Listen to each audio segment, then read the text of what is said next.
The Alchemist. High up, crowning the grassy summit of a swelling mound whose sides are wooded near the base with the gnarled trees of the primeval forest, stands the old chateau of my ancestors. For centuries its lofty battlements have frowned down upon the wild and rugged countryside about, serving as a home and stronghold for the proud house whose honored line is older even than the moss-grown castle walls. These ancient turrets, stained by the storms of generations and crumbling under the slow yet mighty pressure of time, formed in the ages of feudalism one of the most dreaded and formidable fortresses in all France. From its machicolated parapets and mounted battlements, barons, counts, and even kings have been defied. Yet never had its spacious halls resounded to the footstep of the invader. But since those glorious years, all is changed. A poverty but little above the level of dire want, together with a pride of name that forbids its alleviation by the pursuits of commercial life, have prevented the scions of our line from maintaining their estates in pristine splendor, and the falling stones of the walls, the overgrown vegetation in the parks, the dry and dusty moat, the ill-paved courtyards and toppling towers without, as well as the sagging floors, the worm-eaten wainscots, and the faded tapestries within, all tell a gloomy tale of fallen grandeur. As the ages passed, first one, then another of the four great turrets were left to ruin, until the last but a single tower housed the sadly reduced descendants of the once mighty lords of the estate. It was in one of the vast and gloomy chambers of this remaining tower that I, Antoine, last of the unhappy and accursed Comtes de C, first saw the light of day, 90 long years ago. Within these walls, and amongst the dark and shadowy forests, the wild ravines and grottos of the hillside below, were spent the first years of my troubled life. My parents I never knew. My father had been killed at the age of 32, a month before I was born, by the fall of a stone somehow dislodged from one of the deserted parapets of the castle, and my mother having died at my birth, my care and education devolved solely upon one remaining servitor, an old and trusted man of considerable intelligence, whose name I remember as Pierre. I was an only child, and the lack of companionship which this fact entailed upon me was augmented by the strange care exercised by my aged guardian in excluding me from the society of the peasant children, whose abodes were scattered here and there upon the plains that surround the base of the hill. At the time, Pierre said that this restriction was imposed upon me because my noble birth placed me above association with such plebeian company. Now I know that its real object was to keep from my ears the idle tales of the dread curse upon our line, that were nightly told and magnified by the simple tenantry as they conversed in hushed accents in the glow of their cottage hearths. Thus isolated and thrown upon my own resources, I spent the hours of my childhood in poring over the ancient tomes that filled the shadow-haunted library of the chateau, and in roaming without aim or purpose through the perpetual dusk of the spectral wood that clothes the sides of the hill near its foot. It was perhaps an effect of such surroundings that my mind early acquired a shade of melancholy. Those studies and pursuits which partake of the dark and occult in nature most strongly claimed my attention. Of my own race I was permitted to learn singularly little, yet what small knowledge of it I was able to gain seemed to depress me much. Perhaps it was at first only the manifest reluctance of my old preceptor to discuss with me my paternal ancestry that gave rise to the terror which I ever felt at the mention of my great house, yet as I grew out of childhood I was able to piece together disconnected fragments of discourse let slip from the unwilling tongue which had begun to falter in approaching senility, that had a sort of relation to a certain circumstance which I had always deemed strange, but which now became dimly terrible. The circumstance to which I allude is the early age at which all the comps of my line have met their end. Whilst I had hitherto considered this but a natural attribute of a family of short-lived men, I afterward pondered long upon these premature deaths, and began to connect them with the wanderings of the old man, who often spoke of a curse which for centuries had prevented the lives of the holders of my title from much exceeding the span of 32 years. Upon my 21st birthday, the aged Pierre gave to me a family document which he said had for many generations been handed down from father to son, and continued by each possessor. Its contents were of the most startling nature, and its perusal confirmed the gravest of my apprehensions. At this time my belief in the supernatural was firm and deep-seated, else I should have dismissed with scorn the incredible narrative unfolded before my eyes. The paper carried me back to the days of the 13th century, when the old castle in which I sat had been a feared and impregnable fortress. It told of a certain ancient man who had once dwelt on our estates, a person of no small accomplishments, though little above the rank of peasant, by name Michael, usually designated by the surname of Mauvais the Evil, on account of his sinister reputation. He had studied beyond the custom of his kind, seeking such things as the philosopher's stone or the elixir of eternal life, and was reputed wise in the terrible secrets of black magic and alchemy. Michael Mauvais had one son named Charles, a youth as proficient as himself in the hidden arts, and who had therefore been called Le Sorcier, or the Wizard. This pair, shunned by all honest folk, were suspected of the most hideous practices. Old Michael was said to have burnt his wife alive as a sacrifice to the devil, and the unaccountable disappearances of many small peasant children were laid at the dreaded door of these two. Yet through the dark natures of the father and the son ran one redeeming ray of humanity. The evil old man loved his offspring with fierce intensity, whilst the youth had for his parent a more than filial affection.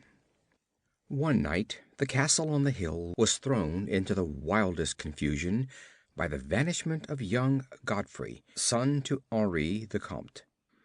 A searching party, headed by the frantic father, invaded the cottage of the sorcerers, and there came upon old Michael Mauvais, busy over a huge and violently boiling cauldron. Without certain cause, in the ungoverned madness of fury and despair, the Comte laid hands on the aged wizard, and ere he released his murderous hold, his victim was no more. Meanwhile, joyful servants were proclaiming aloud the finding of young Godfrey in a distant and unused chamber of the great edifice, telling too late that poor Michael had been killed in vain. As the Comte and his associates turned away from the lowly abode of the alchemists, the form of Charles Le Sorcier appeared through the trees. The excited chatter of the menials standing about told him what had occurred, yet he seemed at first unmoved at his father's fate. Then, slowly advancing to meet the Comte, he pronounced in dull yet terrible accents the curse that ever afterward haunted the House of C. May ne'er a noble of thy murderous line survive to reach a greater age than thine, spake he, when suddenly leaping backwards into the black wood, he drew from his tunic a phial of colorless liquid, which he threw in the face of his father's slayer as he disappeared behind the inky curtain of the night. The Comte died without utterance, and was buried the next day, but little more than 32 years from the hour of his birth.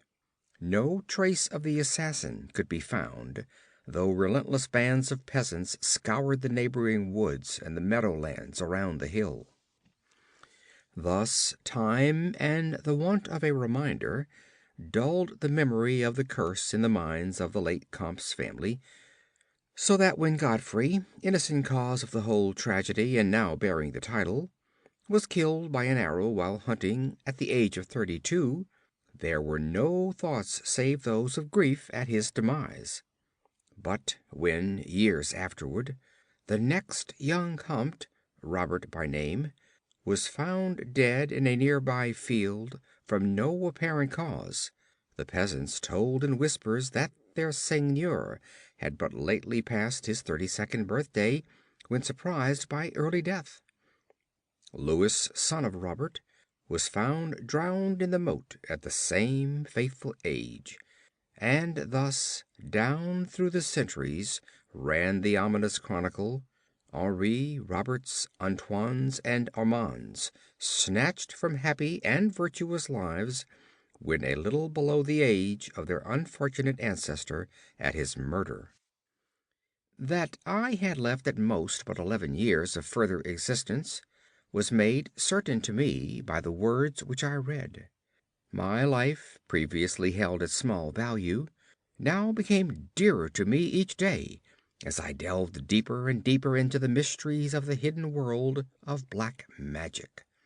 Isolated as I was, modern science had produced no impression upon me, and I labored as in the Middle Ages, as wrapped as had been old Michael and young Charles themselves in the acquisition of demoniacal and alchemical learning. Yet, read as I might, in no manner could I account for the strange curse upon my line. In unusually rational moments I would even go so far as to seek a natural explanation, attributing the early deaths of my ancestors to the sinister Charles Le Sorcier and his heirs. Yet, having found upon careful inquiry that there were no known descendants of the Alchemist, I would fall back to my occult studies, and once more endeavor to find a spell that would release my house from its terrible burden. Upon one thing I was absolutely resolved: I should never wed, for since no other branches of my family were in existence, I might thus end the curse with myself. As I drew near the age of 30, old Pierre was called to the land beyond. Alone I buried him beneath the stones of the courtyard, about which he had loved to wander in life. Thus was I left to ponder on myself as the only human creature within the great fortress, and in my utter solitude my mind began to cease its vain protest against the impending doom, to become almost reconciled to the fate which so many of my ancestors had met. Much of my time was now occupied in the exploration of the ruined and abandoned halls and towers of the old chateau, which in youth fear had caused me to shun, and some of which old Pierre had once told me had not been trodden by human foot for over 4 centuries. Strange and awesome were many of the objects I encountered. Furniture covered by the dust of ages and crumbling with the rot of long dampness met my eyes. Cobwebs in a profusion never before seen by me were spun everywhere, and huge bats flapped their bony and uncanny wings on all sides of the otherwise untenanted gloom. Of my exact age, even down to days and hours, I kept a most careful record, for each movement of the pendulum of the massive clock in the library told off so much more of my doomed existence. At length I approached that time which I had so long viewed with apprehension. Since most of my ancestors had been seized some little while before they reached the exact age of the Comte Henri at his end, I was every moment on the watch for the coming of the unknown death. In what strange form the curse should overtake me, I knew not, but I was resolved at least that it should not find me a cowardly or a passive victim. With new vigor I applied myself to my examination of the old chateau and its contents. It was upon one of the longest of all my excursions of discovery in the deserted portion of the castle, less than a week before that fatal hour which I felt must mark the utmost limit of my stay on earth, beyond which I could not have even the slightest hope of continuing to draw breath, that I came upon the culminating event of my whole life. I had spent the better part of the morning in climbing up and down half ruined staircases in one of the most dilapidated of the ancient turrets. As the afternoon progressed, I sought the lower levels, descending into what appeared to be either a medieval place of confinement or a more recently excavated storehouse for gunpowder. As I slowly traversed the niter-encrusted passageway at the foot of the last staircase, the paving became very damp, and soon I saw by the light of my flickering torch that a blank, water-stained wall impeded my journey. Turning to retrace my steps, my eye fell upon a small trapdoor with a ring, which lay directly beneath my feet. Pausing, I succeeded with difficulty in raising it, whereupon there was revealed a black aperture, exhaling noxious fumes, which caused my torch to sputter, and disclosing in the unsteady glare the top of a flight of stone steps. As soon as the torch, which I lowered into the repellent depths, burned freely and steadily, I commenced my descent. The steps were many, and led to a narrow stone-flagged passage, which I knew must be far underground. This passage proved of great length, and terminated in a massive oaken door, dripping with the moisture of the place, and stoutly resisting all my attempts to open it. Ceasing after a time my efforts in this direction, I had proceeded back some distance toward the steps, when there suddenly fell to my experience one of the most profound and maddening shocks capable of reception by the human mind. Without warning, I heard the massive door behind me creak slowly open upon its rusted hinges. My immediate sensations are incapable of analysis. To be confronted in a place as thoroughly deserted as I had deemed the old castle, with evidence of the presence of man or spirit, produced in my brain a horror of the most acute description. When at last I turned and faced the seat of the sound, my eyes must have started from their orbits at the sight that they beheld. There, in the ancient Gothic doorway, stood a human figure. It was that of a man clad in a skull-cap and long medieval tunic of dark color. His long hair and flowing beard were of a terrible and intense black hue, and of incredible profusion. His forehead, high beyond the usual dimensions, his cheeks deep sunken and heavily lined with wrinkles, and his hands, long, claw-like, and gnarled, were of such a deathly marble-like whiteness as I have never elsewhere seen in man. His figure, lean to the proportions of a skeleton, was strangely bent and almost lost within the voluminous folds of his peculiar garment. But the strangest of all were his eyes, twin caves of abysmal blackness, profound in expression of understanding, yet inhuman in degrees of wickedness. These were now fixed upon me, piercing my soul with their hatred, and rooting me to the spot whereon I stood. At last the figure spoke in a rumbling voice that chilled me through with its dull hollowness and latent malevolence. The language in which the discourse was clothed was that debased form of Latin in use amongst the more learned men of the Middle Ages, and made familiar to me by my prolonged researches into the works of the old alchemists and demonologists. The apparition spoke of the curse which had hovered over my house, told me of my coming end, dwelt on the wrong perpetuated by my ancestor against old Michael Mauvais, and gloated over the revenge of Charles Le Saucier. He told me how the young Charles had escaped into the night, returning in after years to kill Godfrey the heir with an arrow just as he approached the age which had been his father's at his assassination.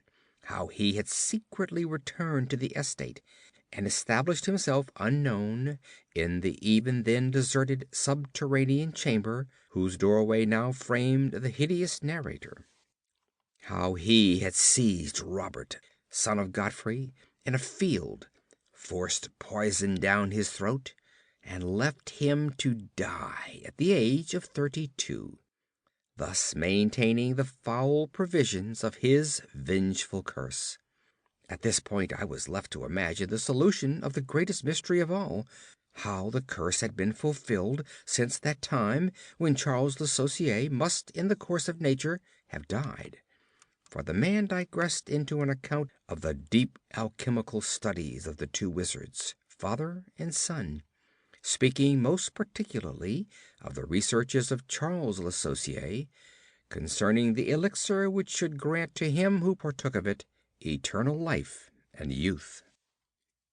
His enthusiasm had seemed for the moment to remove from his terrible eyes the hatred that had at first so haunted them, but suddenly the fiendish glare returned, and with a shocking sound like the hissing of a serpent, the stranger raised a glass phial with the evident intent of ending my life, as had Charles Le Saucier 600 years before ended that of my ancestor.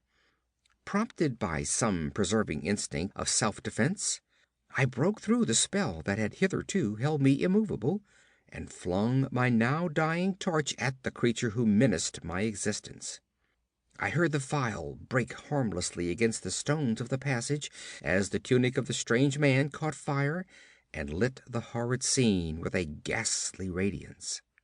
The shriek of fright and impotent malice emitted by the would-be assassin proved too much for my already shaken nerves, and I fell prone upon the slimy floor in a total faint. When at last my senses returned, all was frightfully dark, and my mind, remembering what had occurred, shrank from the idea of beholding more, yet curiosity overmastered all. Who, I asked myself, was this man of evil, and how came he within the castle walls? Why should he seek to avenge the death of poor Michael Mauvais? And how had the curse been carried on through all the long centuries since the time of Charles Le Saucier?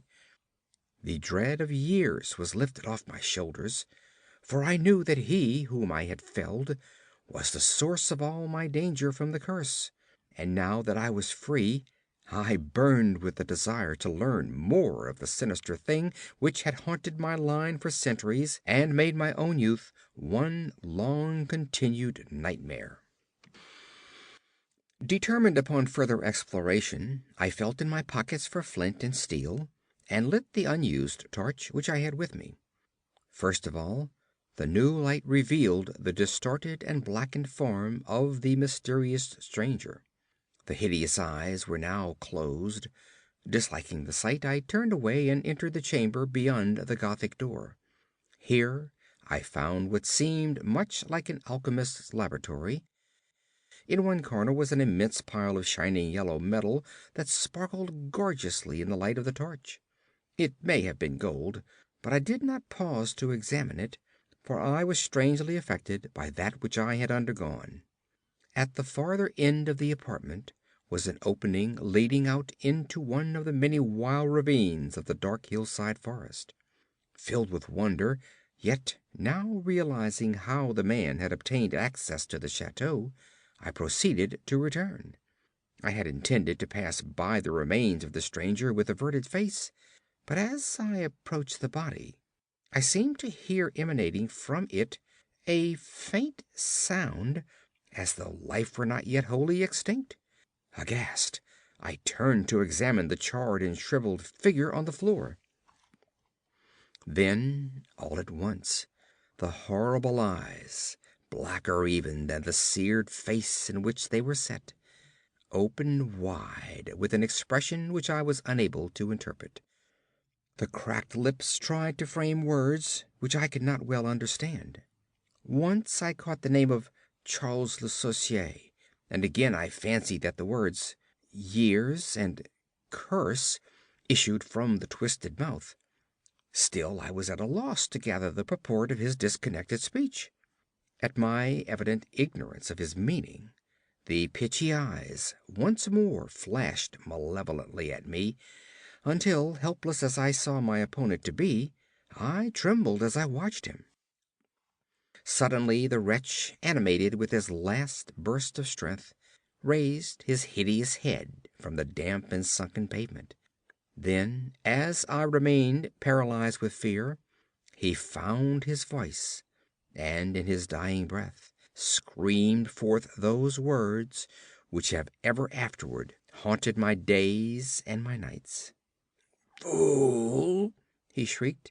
"Can you not guess my secret? Have you no brain whereby you may recognize the will which has through 6 long centuries fulfilled the dreadful curse upon your house? Have I not told you of the great elixir of eternal life? Know you not how the secret of alchemy was solved? I tell you, it is I that have lived for 600 years to maintain my revenge. For I am Charles Le Sorcier." End of The Alchemist,